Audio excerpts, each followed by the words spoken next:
ঘোরার ইচ্ছা হলেই অনেকেরই মনে পড়ে সমুদ্র সৈকতের কথা। আর সৈকত বলতেই দীঘা মন্দারমণির পর যে নামটা মাথায় আসে তা হলো বকখালি।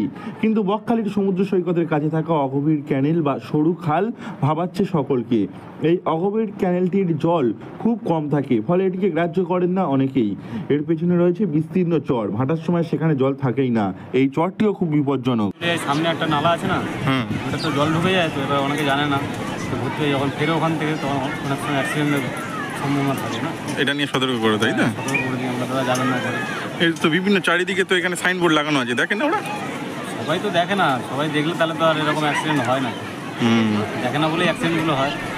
যদি দেখা যাচ্ছে কেউ ভেসে যাচ্ছে তখন আপনারাই গিয়ে উদ্ধার করেন? হ্যাঁ, সিভিল ডিফেন্সটা আছে ওই পারে আছে, যেখানে ঢেউ হচ্ছে ওই উঁচু চরটার ওপারটা আছে। ব্যাপারটা কিছু হলেই আপনারাই সব কিছু করেন আপনারা।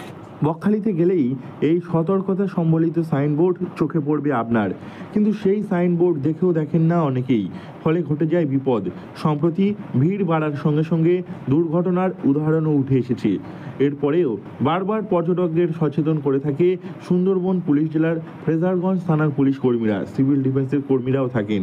এছাড়াও সৈকতে যারা ছবি তোলেন তারাও চেষ্টা করেন সকলকে সতর্ক করার, তবুও বিপদ ঘটে যায় মাঝে মধ্যেই। একটা খাল মতো আছে, নাসি মতো আছে, জোয়ারের সময় জল ঢুকে যায়, কি হয় এখানে?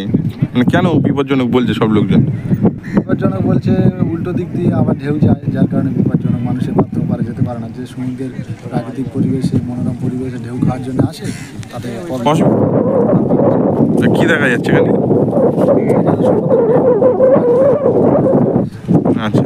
এ নিয়ে সুব্রত বিশ্বাস নামের এক ক্যামেরাম্যান জানান, তারা অধিকাংশ সময় সমুদ্র সৈকতে থাকেন, পর্যটকদের যতটা পারেন সতর্ক করেন। সিভিল ডিফেন্সের কর্মীরাও থাকেন, চারিদিকে সাইনবোর্ড রয়েছে, তবে কিছু পর্যটক এসব মানেন না, ফলে বিপদ ঘটে যায়। সবাই সুষ্ঠুভাবে চললে বিপদ ঘটবে না বলে জানিয়েছেন স্থানীয় বাসিন্দারা।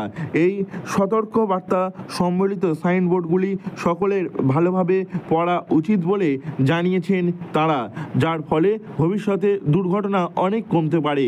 দক্ষিণ 24 পরগনা থেকে নওয়াব মল্লিকের রিপোর্ট, লোকাল 18 বাংলা।